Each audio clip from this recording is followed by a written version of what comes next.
Hey, salut, c'est Harley.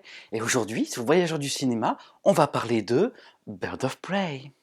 Je viens de voir ma fin de carrière. Alors ça va, on s'éclate? En piste, mesdames.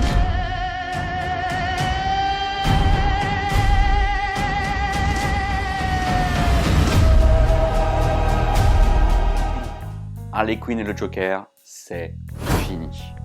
Malheureusement pour elle, cette séparation va avoir quelques petites conséquences, puisque vu qu'elle n'est plus sous la protection du Joker, eh bien disons que toutes les personnes avec qui elle a eu des griefs veulent maintenant sa peau. Ce qu'elle va décider de faire, c'est essayer de s'associer avec un autre très grand gangster, Sionis alias Black Mask, afin de retrouver une gamine qui a volé donc un diamant à lui, et de lui rapporter donc pour pouvoir bénéficier de sa protection. Donc que vaut ce film qui prend place après les événements de Suicide Squad, qui était un film très catastrophique, eh bien... je vais m'attirer un tel shitstorm par les fans de comics, mais c'est un bon film. Oui, ça peut paraître bizarre, mais le film fonctionne, il est très bon. Ça n'est pas non plus le chef-d'œuvre du siècle, mais c'est un bon film. Il y a des bonnes scènes d'action, une bonne histoire, une très bonne mise en scène, on en viendra aussi après. Des personnages plutôt bien développés, certaines actrices qui cassent la baraque, on en viendra aussi après. Et un bon enjeu, j'ai trouvé. Non, vraiment, j'ai trouvé le film intéressant, mais il a quand même des défauts. On va commencer par les défauts si tu veux bien. Le premier, qui est assez symptomatique des films connectés, c'est on est toujours dans un DC Universe. Non, parce que le film prend place après les événements de Suicide Squad. Donc il y a une continuité, donc ça prend en compte le fait qu'il y a Batman, Superman, toute la Justice League et tout ça. Il fait quoi Batman dans le film? Parce que il y a des événements assez balèzes qui arrivent, notamment donc l'usine chimique qui a fait exploser, l'attaque du commissariat, et Batman, à part qu'il est mentionné une fois ou deux par Harley Quinn, mais non, il n'est pas là.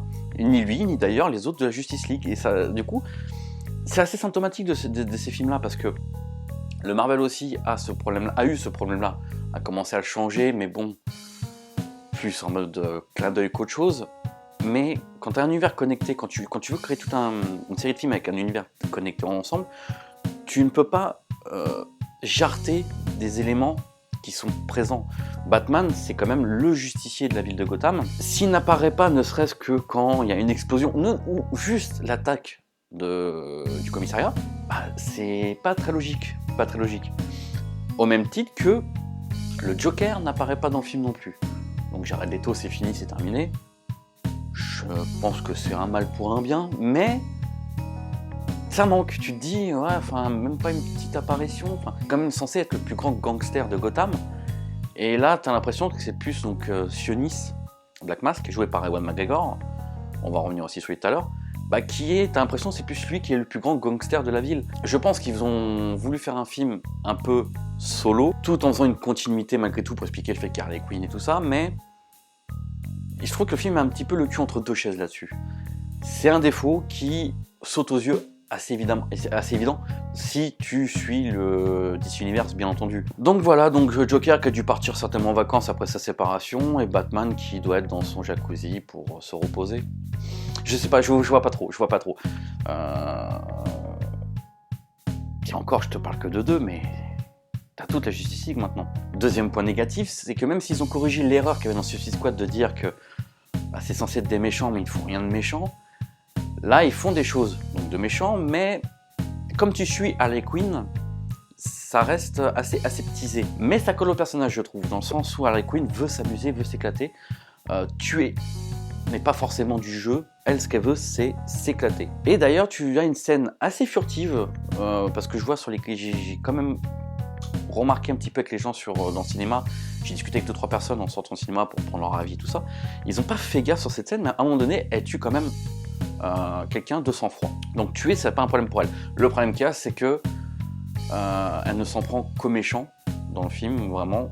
Et ça va être le troisième point négatif, je t'expliquerai un peu mieux, mais du coup, tu la vois pas vraiment. Voilà, si elle fait quelques mauvaises actions, mais comme tu es très concentré sur elle, tu vois pas le fait que oui, il y a des meurtres, il y a des machins. Les héros les méchants ne sont pas forcément très aseptisés. Il n'y a qu'Harley Quinn, mais Harley Quinn, en même temps, elle est tellement barrée, elle veut tellement s'éclater que je pense que dans sa psychologie, tuer n'est pas joué, c'est pas amusant. Donc elle s'éclate complètement. D'ailleurs, Margot Robbie est géniale dans le film, on en reviendra plus tard aussi. Troisième point négatif du coup qui est en rapport avec le 2, c'est... Il y a des gentils dans Gotham ou pas? Il y a des innocents, des civils, parce que t'as l'impression que la ville est peuplée de bad guys. Oui, c'est Gotham, il n'y a pas de souci, mais il y a quand même des civils aussi, des civils innocents, tandis que là dans le film, t'as pas l'impression qu'il y a des... T'as l'impression que les civils sont plus du PNJ. On est dans le monde de jeux vidéo, tiens, on a mis un arbre, à la place d'un arbre, t'as mis une personne. T'as l'impression plus de ça, que vraiment que la ville est 100% peuplée de bad guys, donc ça fait un petit peu bizarre là-dessus. Ce qui atténue aussi du coup certaines actions méchants, entre guillemets, ou violents, puisque du coup c'est bad guy, c'est entre bad guys le problème. Donc t'as pas ce côté un peu immoral de te dire bon, elle a tué un innocent. Ça choque pas dans le film vraiment quand tu veux pas te prendre la tête, tu regardes le film pour ce qu'il est.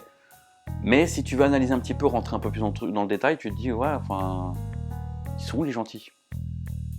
Maintenant on va partir sur le point positif, mais pour le premier, on va en prendre un qui a quand même quelques petites nuances de déception. C'est le message féministe du film. Parce que clairement, le film est un message féministe à lui tout seul, mais il est intelligent, mais a des défauts. Dans le sens où le fait que ce soit le personnage principal qui est Harley Quinn, je trouve que du coup le message féministe, en partant sur elle en tant que protagoniste principale, est bien choisi, puisque clairement elle vit une relation toxique. Elle est dépendante au Joker. Quand elle se sépare avec lui, elle a besoin d'avoir quelqu'un, donc c'est pour ça qu'elle va former une petite alliance à un moment donné dans le film avec Sionis, donc Black Mask. Je vais dire Black Mask maintenant parce que ça me saoule. Et du coup, je trouve ça vraiment intéressant de passer le message féministe par elle. Alors attention, beaucoup vont penser que tout le film, tous les personnages, c'est un message féministe, que non. Par exemple, la chef de la police, donc Montoya, qui du coup tu apprends dans le film que elle n'évolue pas parce qu'elle se fait piquer sa place par des incompétents qui sont des hommes.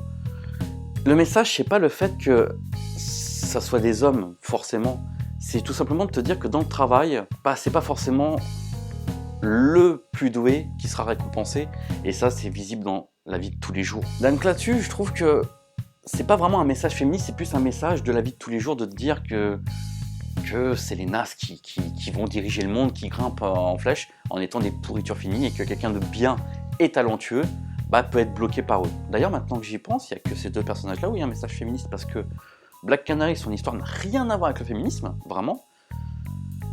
Et Huntress, c'est une simple histoire de vengeance, donc c'est les deux seuls personnages où il y a un message féministe. Ou tu peux penser qu'il y a un message féministe, mais que le message féministe n'est que centré sur Harley Quinn. Mais malgré ça, qui est vraiment très bien vu, tu as une petite surcouche de féminisme en plus, ce qui est vraiment rajouté avec le dos de la cuillère, dans le sens par exemple où tous les hommes du film sont des enculés. Même un qui tu pourrais penser qu'il est gentil, au final, il trahit pour de l'argent. Tu sens que c'est rajouté pour rajouter un petit peu. Alors je sais pas si c'est la réalisatrice ou la scénariste, mais c'est vrai que ça fait un petit peu rajouté, tu vois, t'aurais pu, ne serait-ce que lui, le garder gentil, même le faire mourir d'ailleurs, par rapport à une scène, et je te spoil pas, mais voilà, du fait que tous les hommes sont des enfoirés, ça peut faire un peu abuser. Mais malgré tout, ils ont quand même rajouté deux nanas dans le film qui trahissent un peu. Tu as donc une fille qu'ils appellent Frida Kahlo, parce qu'elle a un monosourcil, qui veut tuer donc Harley Quinn, tu sais pas trop pourquoi. Et tu as donc l'avocate à la cour, je crois qu'elle était, ou procureur, je sais plus, qui trahit donc son ex-petite copine, Montoya. Certains peuvent voir un message féministe là-dessus, dans le sens où elle soumet un homme. Moi je pense que c'est rien à voir. C'est tout simplement, elle l'a trahi parce que c'est une question d'ex, tout simplement une question d'ex, ou le fait aussi que ce que fait Montoya dépasse un peu...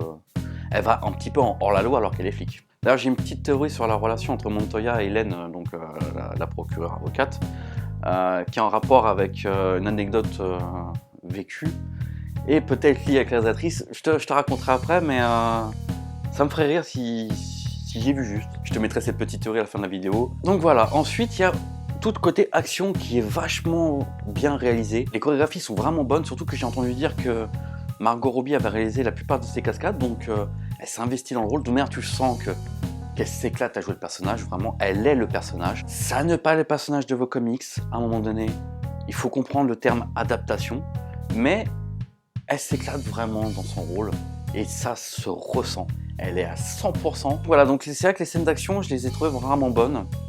Même la scène de fin, je sais qu'il y en a certains qui vont s'amuser certainement à la critiquer, la fameuse baston générale à la fin, mais je trouve que justement, le fait de passer de personnage en personnage est plutôt bien joué, mais il s'amuse aussi avec le décor pendant les bastons.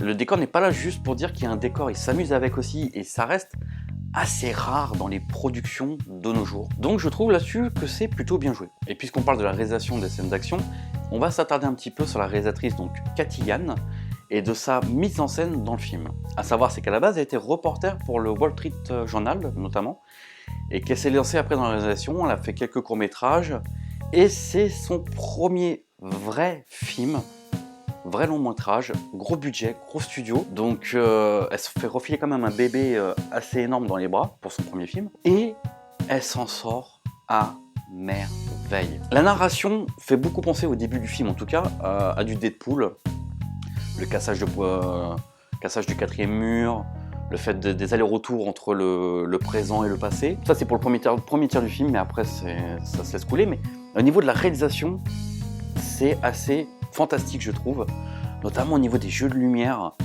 La photographie est, dans certaines scènes, prodigieuse vraiment, notamment l'attaque du commissariat, où Harley Quinn attaque donc avec un lance-grenade mais rempli de paillettes, de fumigène, tout ça, multicolore. Et du coup, tu as des effets de lumière vraiment intéressants, vraiment beaux, qui rappellent le personnage aussi de Harley Quinn forcément. Sa réalisation est vraiment très bonne. Les scènes d'action sont coupées au bon moment, il y a des cuts au bon moment, c'est pas ultra cuté ou un petit peu trop long. Les cadrages sont bien choisis, tu arrives à suivre les scènes de combat, tout en ayant ce côté vraiment fun, décomplexé. Vraiment, elle a fait un super boulot. Il y a peut-être une ou deux fois où ça me manque un peu de punch, où la scène te sort un petit peu, mais c'est quand même un premier film. Et elle fait vraiment vraiment, voilà, je vais répéter encore, mais c'est un super taf qu'elle fait. Je trouve que ça va être une réalisatrice à suivre, parce que on va pas se mentir. Beaucoup de personnes se plaignent qu'il n'y a pas assez de réalisatrices nommées aux Oscars ou suivies ou qui on donne du boulot. Mais il y en a beaucoup qui ont un taf et qui n'ont pas de talent. Comme des réalisateurs, attention. Mais là, pour le coup, tu as une réalisatrice qui a une mise en scène vraiment intéressante, je trouve. Et donc, je t'invite vraiment à t'intéresser à elle, à la suivre en tout cas. On va la suivre ensemble, si tu veux bien.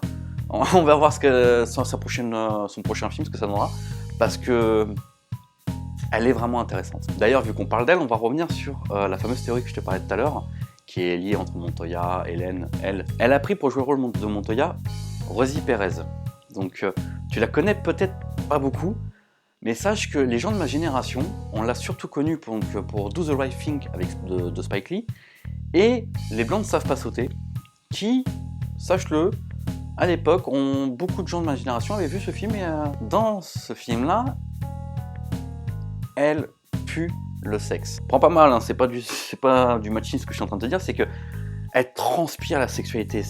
Tu la vois, t'as envie d'elle, que tu sois homme, femme, ce que tu veux. Et en faisant vite fait un petit travail de recherche par rapport à Cathy Yan pour savoir qui elle était, j'ai remarqué qu'on était de la même génération.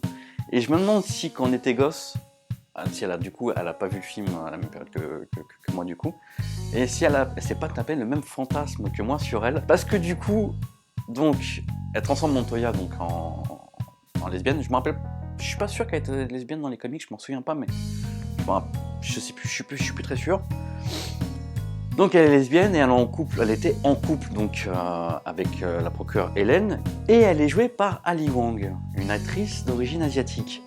Alors je sais que la plupart des photos que tu vas trouver sur Cathy Yan, elle est blonde, mais sache que pendant le tournage, en tout cas à l'heure actuelle et plus généralement, elle est brune, les cheveux plutôt longs à peu près jusqu'ici, en arrière. Et c'est le look donc de Ali Wong dans le film. Et je me demande si c'est pas un petit peu projeté, c'est-à-dire qu'elle a choisi cette réalisatrice-là parce qu'elle la faisait fantasmer, et qu'elle s'est créée, genre, on a été ensemble à un moment donné. Je sais pas, j'en sais rien, je sais que j'aurais été réalisateur, je pense que j'aurais fait la même chose. D'ailleurs, elle lui met quand même à un moment donné un corset rouge très moulant, que tu vois pas hein, puisqu'il est sous ses vêtements, mais on en profite pour lui enlever et donc voir cette femme magnifique, vraiment, malgré les années, puisqu'elle a une 50aine d'années aujourd'hui, et ça reste une femme sublime. Et surtout, alors là je vais complètement digresser, mais parce que j'en ai passé un petit coup de gueule, c'est une excellente actrice, c'est une très bonne actrice qui n'a pas du tout eu la carrière qu'elle méritait. Très sous-estimée, très mise de côté, même par le public, les gens, la preuve, la plupart des gens ne la connaissent pas. Pourtant c'est vraiment une bonne actrice, et je suis déçu d'attendre 50 ans pour commencer à la revoir vraiment dans des grosses productions, parce que des bonnes actrices, au même titre que des bons acteurs, attention, mais il n'y en a pas énormément. Beaucoup sont prises pour le physique, on va pas se mentir, mais au niveau talent ou charisme, on y repassera. En tout cas, ces 20 dernières années. Et, voire 30 dernières années, même plus d'ailleurs. Alors que elle, c'est une très belle femme, elle a du chien, c'est une très belle femme, elle est sexy, ça c'est clair. Elle n'a pas un visage lisse, machin, tout ça. Elle a un visage assez atypique, mais qui lui dégage un putain de charme. Un sex appeal énorme. Un petit charisme quand même, hein, malgré tout, tu vois. Elle dégage quelque chose. Elle a du chien. Voilà, c'est ça que je cherche le mot. Elle a du chien. Et c'est une bonne actrice, donc ça me fait chier d'attendre aujourd'hui. Mais je suis content parce que peut-être qu'enfin, elle va enfin décrocher de plus en plus de rôles. En tout cas, je l'espère parce que c'est vraiment une actrice qui mériterait d'être plus souvent dans le paysage hollywoodien. Voilà pour la petite discrétion, j'espère que ça t'a quand même bien fait chier. Mais on va revenir un petit peu donc sur le film. On va parler un petit peu maintenant des acteurs. Donc Margot Robbie est excellente dans le film. Elle s'est complètement approprié le rôle à elle. Et c'est ce que je demande à un acteur ou une actrice, c'est qu'il s'approprie le rôle. Voilà, tout simplement ça. Qu'on lui donne un personnage, qu'il le modifie à sa sauce et que ce rôle-là devient à lui. C'est-à-dire qu'on ne peut pas imaginer une autre personne à sa place. C'est ce que fait parfaitement Margot Robbie dans le film, encore une fois. Donc, je suis vraiment conquis sur sa prestation. Rosie Perez, elle est quand même alors malgré que je viens la défendre quand même, hein, mais elle a un petit peu mis de côté quand même dans le film, c'est vraiment pas le personnage principal, c'est vraiment secondaire. Elle tient bien son rôle, vraiment, en tant que femme badass, y a pas de problème là-dessus, mais j'aurais voulu quand même qu'elle soit un peu plus mise en avant. Après, c'est pas la pire. La pire, ça reste Mary-Elizabeth Winstead, j'ai jamais réussi à prononcer son nom de famille, qui, elle, vraiment, est mis de côté. C'est-à-dire que c'est une super actrice, quand même, malgré tout, mais son personnage, il commence à avoir un dialogue à la fin du film. Mais vraiment, tout à la fin du film. Juste avant, elle fait juste des petites apparitions, elle tue des personnes, elle disparaît, et c'est vraiment que tout à la fin du film qu'elle dit qu'elle a son premier dialogue. Mais malgré tout, j'ai quand même bien aimé son personnage, parce que, oui, ça n'est pas Huntress des comics, mais elle a une particularité, c'est que c'est une tueuse froide, implacable, extraordinaire, mais elle ne sait pas s'imposer dans une discussion. Du coup, les gens l'appellent par un nom qui n'est pas le sien. Dès qu'elle veut prendre la parole, tout le monde la coupe. Il y a ce petit côté vraiment à double visage, dans le sens où c'est la meuf peut-être la plus badass qu'il y a dans le film, la plus dangereuse en tout cas. Pourtant, tout le monde lui marche dessus. Et j'ai trouvé ça, ce petit côté double facette, vraiment drôle. Personnellement, ça a fonctionné sur moi. Et puis faire jouer ce rôle par Mary-Elizabeth Winstead, elle a le faciès pour, tu vois, le petit côté... c'est ça là, j'aime beaucoup. Ça là-dessus, il n'y a pas de problème. Par contre, l'actrice qui joue Black Canary, donc j'ai oublié son nom, je vais pas dire qu'elle est mauvaise, parce qu'elle est pas mauvaise, elle est correcte. Elle tient son rôle, mais elle dégage pas vraiment grand-chose. Elle a pas beaucoup de charisme, donc ça c'est un petit moins qui m'a un petit peu déçu, parce que surtout qu'elle est vachement mise en avant dans le film, donc... heureusement qu'il y a cette petite relation qu'elle a vite fait avec la gamine, qui du coup t'intéresse au personnage. Je sais aussi que donc Black Canary, avec son pouvoir au niveau de la voix qui crée des ultrasons, je suis sûr que les fans vont gueuler sur le fait que ils vont trouver un petit prétexte, dans le sens où au début du film, à un moment donné elle chante, et sur son chant elle casse un verre. Ce qui fait un clin d'œil pour les fans du coup de se dire ouais c'est Black Canary, et donc du coup à la fin quand elle pousse enfin son cri, de se dire t'as été mis, t'as eu le setup avant. Mais certains vont certainement rechigner, parce que je pense que le film va se faire détruire par les les fanboys, et ils vont chercher la moindre petite bête, où cette fois-ci, ils vont trouver que, pour les néophytes, ça n'explique pas. Bah écoute, si, parce que si sa voix peut casser un verre, et que Harley Quinn insiste beaucoup sur sa voix au début du film, quand ça arrive, tu fais le rapprochement. C'est ce qu'on appelle un setup payoff. C'est pas un pouvoir sorti de nulle part, non expliqué, non introduit, comme, puisque je pourrais donner comme exemple, les derniers Spider-Man par exemple. Oui, mais Spider-Man, on connaît tous son origin story. Tu connais l'origin story du comics, pas de ce film-là. Et pour un néophyte, il voit un film sur Spider-Man, avec un mec qui a déjà des pouvoirs, et il ne sait pas du quoi son histoire. Et pour ceux qui vont gueuler sur le fait qu'il utilise son pouvoir qu'une seule fois, c'est pas un film sur Black Canary, c'est un film sur Harley Quinn. La gamine qui joue le rôle de Cassandra Cain, elle est doudouche comme tout, franchement. Elle tient son rôle, elle est bonne, voilà. T'as envie de la suivre, tu t'aimes bien quand elle apparaît à l'écran. Elle a un personnage très pas borderline, j'allais dire borderline, mais irrespectueux et révérencieux. Et je trouve que ça colle bien avec sa petite bouille. Je pense que c'est son premier film, je pense. J'ai pas vérifié. Mais voilà, elle tient bien son rôle. Et enfin, pour terminer, je vais parler d'Ewan McGregor. Non, je ne parlerai pas de l'acteur qui joue Zaz, le fait que les gens vont être déçus parce que Zaz, blablabla, blablabla. Si tu trouvais Zaz intéressant dans les comics, pauvre de toi. Donc Ewan McGregor, où encore une fois les gens vont gueuler, j'adore son interprétation. Bon, j'adore l'acteur aussi, mais je trouve qu'il joue son rôle. Que la personnalité qu'il a donnée à son rôle est vraiment intéressante.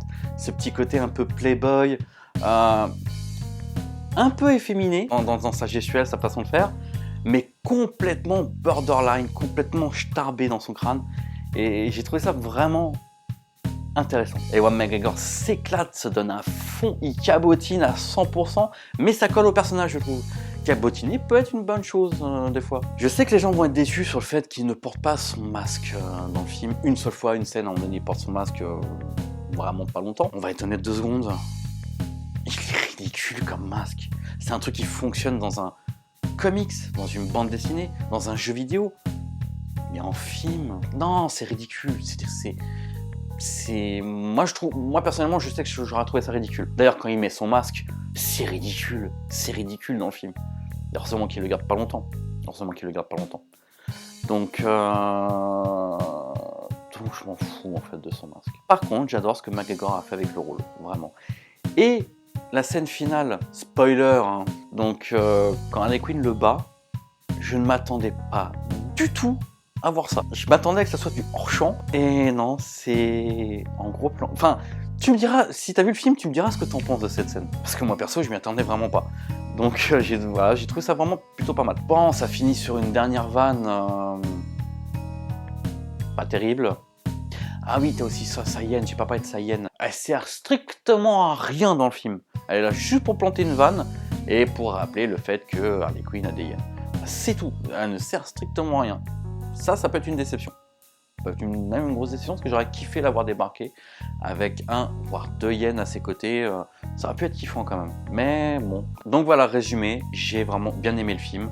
Je sais que j'arrête pas de dire fanboy, donc les fans de comics vont gueuler parce que c'est pas comme leurs comics. Par contre, ça me fait rire quand j'y pense parce que les fans de comics qui gueulent parce que les films ne sont pas comme leurs comics, est-ce que c'est les mêmes qui gueulent contre Disney quand ils font des remakes plan pour plan de leurs dessins animés? Ce serait intéressant à savoir ça. Une adaptation doit être différente de l'œuvre originale. Sinon, quel est l'intérêt de revoir la même chose? Je suis un fan du manga Gunmu. Le film est une adaptation quasi plan pour plan de l'OAV et du manga. Je n'y ai pris aucun plaisir. Aucun. Parce que je connais cette histoire, je sais ce qui va arriver, je n'ai aucune putain de surprise dans le film. Et en plus, tu retires tout le côté gore et crasseux de la ville, donc comme ça, t'as tout gagné. Quel est l'intérêt de revoir ce que tu as déjà vu, mais dans un autre média? Autant vivre une nouvelle expérience, autant être surpris. Une adaptation doit être au moins un peu différente d'une œuvre originale, sinon il n'y a strictement aucun intérêt. Tu veux revoir la Harley Quinn que tu as connue? Relis les comics. Ah, mais t'aimerais bien le voir en version live? Bah t'as les dessins animés de 92, là où elle a été créée. C'est dingue quand même, comment les gens sont d'une mauvaise foi totale. Parce que les comics, vous voulez la version dans les comics, alors là pour Harley Quinn, pour le coup, il n'y a pas eu beaucoup de versions, mais en règle générale, on parle de quelle version que vous voulez. Parce que dans les comics, ça change tout le temps. Les origin story, le personnage, le caractère, le design, tout, à chaque fois. C'est d'ailleurs ce qui fait que les comics marchent, parce que tu vas avoir une nouvelle histoire d'un personnage que tu as aimé. Pourquoi est-ce que vous acceptez ça pour les comics, mais que vous criez au scandale quand c'est un film qui le fait? Ça, je ne comprendrai jamais. Je comprendrai jamais. Et ça me casse les couilles. Tu devrais être beaucoup plus exigeant avec les films et leur demander de créer une histoire qui te surprenne sur le personnage que tu aimes. Qui te modifie le personnage tout en le reconnaissant. Comme les comics font. On a eu combien de Jokers différents dans les comics? On a vraiment tout eu pour le coup. On a même eu celui-là. Putain, si tu gueules sur les films après ça... Et pour le coup, Bird of Prey, fantabuleuse aventure ou histoire de Harley Quinn, enfin bref, est un très bon film. Tu vas passer un bon moment si tu t'intéresses un minimum à cette histoire, si tu te laisses porter un petit peu. Et il fait ce qu'il veut faire. Il n'a pas la prétention de vouloir faire autre chose que de te divertir, de te donner 2 heures où tu ne te fais pas chier et où tu passes un bon moment. Voilà, cette review touche à sa fin. Je te remercie d'avoir regardé jusqu'au bout. N'hésite pas à t'abonner si ce n'est pas déjà fait et à activer la petite cloche, comme ça tu es au courant quand je fais une vidéo. N'hésite pas aussi à liker la vidéo si tu as aimé, ça fait toujours plaisir. Et puis laisse-moi dans les commentaires ce que tu as pensé de cette review, ou si tu as vu le film, ce que toi tu as pensé du film, ça m'intéresserait. Et puis si tu veux m'insulter dans les commentaires, fais-toi plaisir, je m'en tartine de fion. Voilà. Tu peux aussi me suivre sur les réseaux sociaux d'ailleurs, comme tu vois en arrière-plan, tu as mon Twitter et mon Facebook. Pour le moment il n'y a que ces deux-là, le reste ça viendra plus tard. Voilà, sur ce je te remercie d'avoir regardé cette vidéo jusqu'au bout, et puis je te dis à bientôt pour une nouvelle review. Ciao.